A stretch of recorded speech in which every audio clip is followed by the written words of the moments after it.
ಸಾವಿಗಿಂತ ಘೋರ ಶಾಪ ಈ ಬದುಕು, ವ್ಯಥೆಯೆಲ್ಲ ಕಳೆವ ಮದ್ದು ಚಿತೆಯಲ್ಲಿದೆ.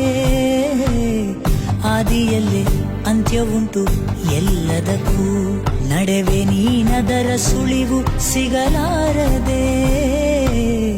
ನೆತ್ತರಾಗಿ ಹೋಯ್ತೆ ಹೆತ್ತ ತಾಯ ಎದೆ ಹಾಲು, ಆದ ಪಾಪದಲ್ಲಿ ಹೇಳು ಯಾರದೆಷ್ಟು ಪಾಲು. ವಿಧಿಯನ್ನು ಜಯಿಸೋಕೆ ದಾಟಿ ಹೋದ ಹೊಸಿಲು, ಆ ವಿಧಿಯಾಡೋ ಆಟಕ್ಕೆ ದಾಳವಾಯಿತೇನು.